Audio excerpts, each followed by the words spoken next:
The Romans have arrived. I'm Heather Warlick, reporting for the Oklahoman and newsok.com, and today I'm at the Oklahoma City Museum of Art, where I'm checking out the Roman Art of the Louvre exhibit, which runs through October 12th.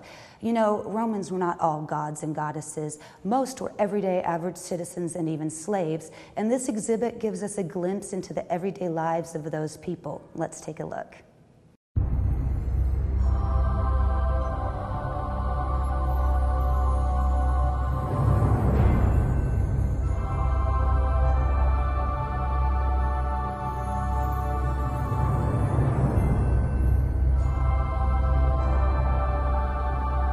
This is Hardy George. He's the chief curator here at the Oklahoma City Museum of Art. Yes, happy to meet you. You as well. And today we're talking about some of the more earthly objects that you have on display here at this exhibit. These are examples of pottery that were found in homes from the towns of Pompeii. Yes.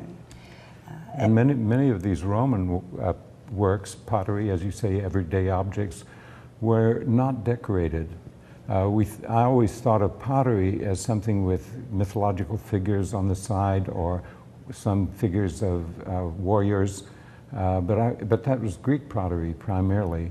And Roman pottery, many times they didn't glaze it. It seems to be fired clay of the reddish clay, the kind we have in Oklahoma. Yes. And yet, at times, they did, I think, do pottery like the ancient Greeks before them. And the crater, even the term, is for a Greek shape in the middle here, has figures on the side, but in relief, while most of the Greek works I've seen were never in relief in that manner. They were usually painted on. Can you explain, some of these, like you said, are very, very simple, and then some are more ornate when you're looking at the metal objects. Even some of the clay over here is very ornately carved. Yes. So what would be the difference? Who would own the metal and who would own the clay? I think that probably your everyday household would have this unadorned type of pottery without any decoration. But what I found interesting, a few years ago they had a big exhibition at the British Museum on medieval works. And what fascinated me is that the decoration employing the Roman gods on very valuable household objects like silver or gold trays would have the pantheon of gods there. So I thought, this is long after Christianity, and yet you had people, there's kind of surviving objects and gods from the earlier time, you know, the Roman period.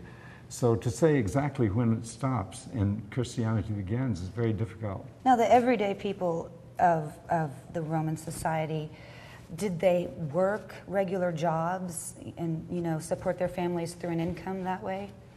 Yes, I would. They had a kind of social structure which would be, I think, quite modern. The military always portrayed a role, and I was talking to Daniel Roger about this, and he talked about Rome being actually divided, or you had sectors which were considered military and sectors which were considered civilian. And also something about the fact that the military was perhaps subservient or answerable to the Senate. And so when you had this mythical establishment of Rome, there was a kind of circle drawn around the ancient cities, supposedly by Romulus, the mythical founder of Rome. Many of the average households would not have many of the things that you see here.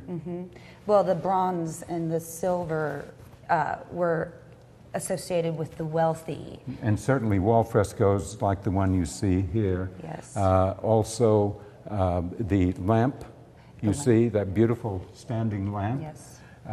Because if it were a normal, or let's say an average household, that lamp would probably be supported by a piece of wood, something like a 2x4, and not a beautifully not a beautiful bronze stand. And how did Oklahoma City get so lucky? This exhibit is only hitting 3 cities in America, and we're one of them. Well, I don't know who to give credit for this, because my colleague Alison Amick also brought it to, I think, my attention. I can't remember. It was a very expensive exhibition, so we decided, no, this can't really work. But I thought it would be a good idea to tell Carolyn about it anyway. And Carolyn said, well, just a minute, sit down, let's talk about this. Because it seemed to me to be one of these unrealizable dreams, But so she sat down and worked out the strategy, and here we are. It's absolutely stunning.